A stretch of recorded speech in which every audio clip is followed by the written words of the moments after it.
دارالعلوم دیوبند میں ایک طالب علم پڑھتا تھا،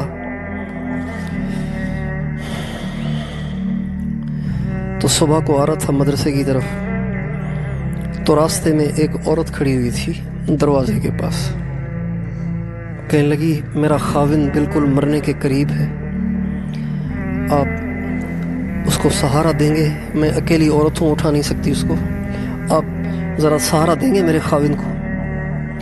تو طالب علم رحم دل تھا، ان کا ہاں کیوں نہیں سہارا دیں گے۔ وہ اندر گھسا، اندر جو گیا تو اس نے لگا دی کنڈی اور اس نے کہا مجھ سے برائی کرو۔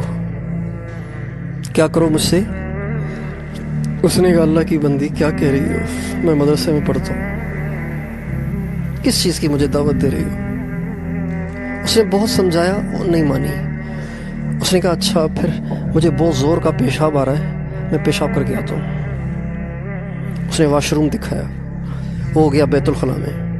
بیت الخلاء میں گیا تو پہلے زمانے میں یہ WC تو نہیں تھے نا، پاخانہ پڑا ہوتا تھا، پھر اس کو اٹھاتے تھے، صاف کرتے تھے۔ تو اندر جا کے اس نے اپنے سارے جسم پہ پاخانہ مل لیا، سر، چہرہ، ہاتھ، پاؤں، کپڑے، سارا گندہ ہی گندہ۔ جب اس گندگی میں لت پت باہر آیا تو عورت نے کہا کم وقت نکل یہاں سے، دھکے دے کے نکال دیا دروازے سے۔ اب یہ طالب علم گیا، جا کے کسی نہر پہ نہایا اور کپڑے شپڑے دھو دھا کے پاک صاف ہو کے، تھوڑی سی سبق میں دیر ہو گئی تھی، جا کے حدیث کے سبق میں بیٹھا تو اس زمانے کے استاد بھی صاحب نظر تھے، حضرت شیخ الہند جیسے استاد تھے، علامہ انور شاہ کشمیری جیسے استاد تھے، شیخ الاسلام حضرت مدنی جیسے استاد تھے، حضرت گنگوہی جیسے استاد تھے، حضرت مولانا یعقوب نانوتوی جیسے صاحب نظر استاد تھے، مولانا رفیع الدین صاحب جیسے صاحب دل اور صاحب نظر محتمم تھے۔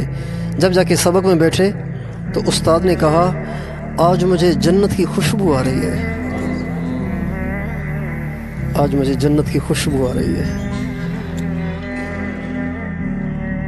اور اشارہ بھی کر دیا تجھ سے آ رہی ہے، تجھ سے۔ کہا استاد جی راز فاش نہ کریں، بعد میں بتاؤں گا۔ کہا بہت اچھا۔ بعد میں بتایا کہ یوں ہوا۔